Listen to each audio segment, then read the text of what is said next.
ஏன் இந்த சிலுவை பாதையில 14 நிலை இருக்கு? அதான் எனக்கு இருக்கிறதுல பெரிய டவுட். இயேசுவுக்கு 12 சீடர்கள் தானே, அப்ப ஏன் 12 நிலைகள் இருக்க கூடாதா? ஏன் 14 நிலைகள் சிலுவை பாதையில இருக்கு? தொடக்க காலத்துல இந்த 14 நிலைகளை விட இன்னும் நிறைய நிலைகள்லாம் இருந்துச்சு. அதாவது நமக்கு வரலாற்று ஆதாரங்கள் இல்லாம சில வாய்மொழி வழியா வந்த பாரம்பரியங்கள்லாம் சேர்ந்து நிறைய நிலைகள் வைத்திருந்தாங்க. இத இந்த சிலுவை பாதை செய்யறது எல்லா உலகம் முழுசுக்கும் அனுமதி கொடுக்கும்போது இத 14, ஏன்னா இந்த 14 நிலைகளுக்கும் விவிலியத்துல நமக்கு ஆதாரம் இருக்கு. புதிய ஏற்பாட்டுல நற்செய்திகள்ல இது நடந்தது. எனவே இது 14க்கும் நமக்கு விவிலிய ஆதாரங்கள் இருக்கு. இந்த 14மே இயேசுனுடைய கடவுள் தன்மையை, இயேசு கடவுள் அப்படிங்கிறத நமக்கு எடுத்து காட்டுது. அவர் நமக்காகவே, அவருடைய பாடுகள் எல்லாமே நமக்காக, நமது மீட்புக்காக, நமது பாவ மன்னிப்புக்காகன்னு சொல்லி இந்த 14 நிலைகளிலும் நமக்கு கிளியரா காட்டுது. அதனால சீடர்களுக்காக எண்ணிக்கை கிடையாது.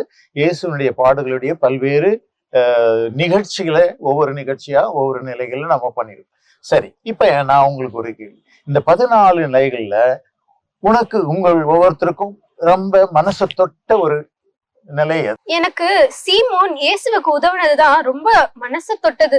ஏன் அப்படி? ஏன்னா இயேசு கடவுள், சீமோன் ஒரு சாதாரண மனுஷன். ஆனா அவரை அந்த காவலாளிகள் கூப்பிடும் போது அவர் மறுக்காம ஹெல்ப் பண்ணாரு. சோ கடவுளுக்கே ஹெல்ப் பண்ணி இருக்காரு.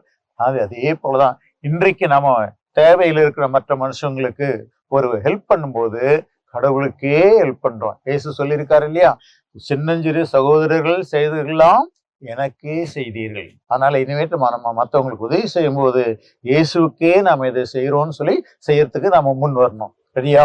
உனக்கு என்ன பிடிச்சது சொல்லு பார்க்கலாம். எனக்கு இயேசு இறக்கும் போது மாதாவோட மடியில கடந்ததுதான். அதாவது இறந்த பிற்பாடு இயேசுனுடைய உடல் எடுத்து மாதாவுடைய மடியில வைக்கிறாங்க. மாதா அந்த இயேசுவை பார்த்துட்டே இருக்காங்க. ஏன் அந்த இது உனக்கு ரொம்ப பிடிச்சது? ஏன்னா இயேசு பிறக்கும் போதும் மாதா கூட இருந்தாங்க. இயேசு வளரும் போது மாதா கூட இருந்தாங்க. இயேசு தன்னுடைய பொது பணிகளை செய்யும் போது, புதுமை செய்யும் போது, கானா ஊர்ல தண்ணீரை திராட்சரசமாக்கின அந்த புதுமை செய்யும் போது, இயேசு பாடுகள் தொடங்கினது, அவரை அரெஸ்ட் பண்ணதுல இருந்து அவர் சிலுவையில இறக்குற வரைக்கும் மாதா கூடவே இருந்தாங்க. அதனால இறந்த பிற்பாடு கூட இயேசுவையும் மாதாவையும் பிரிக்க முடியல. அப்போ இதுல இருந்து நாம எதுக்காக இந்த மாதிரி மாதா வந்துட்டே இருக்காங்கன்னா, மாதா இயேசுவனுடைய பணியில், இயேசுவனுடைய வாழ்வில் முழுக்க பங்கேற்று. அதே போல இன்றைக்கு நாம் நம்முடைய மீட்பு பெற, நம்முடைய பாவங்களிலிருந்து வெளிப்பட்டு நாமும் மோட்சம் போறதுக்கு, நாமும் கடவுளை போல ஆவறதுக்கு மாதாவுடைய துணை எப்போதும் உண்டு. எப்படி மாதா இயேசுவோடவே இருந்தாங்களோ அதே போல நம்ம கூட இருப்பாங்க. அதனாலதான் சிலுவை பாதையில தொடக்கத்திலையும் கடைசியிலையும் ஒரு மாதா ஜெபம் சொல்லுவாங்க. காரணம் அந்த மாதாவுடைய உடனிருப்பு நம்மளோட கூட இருக்கு. அதனால இயேசுக்கு மேல மட்டும் பக்தி இல்ல, மாதா மேலையும் நம்ம மரியாதை கொண்டவர்களா நடக்கும். செய்வோமா? இனிமே வெள்ளிக்கிழமையை நினைச்சு பயப்படாம கோயிலுக்கு போய் சிலுவை பாதையில கலந்துகிட்டு கடவுளுக்கு நன்றி சொல்லுவோம். ஓகே.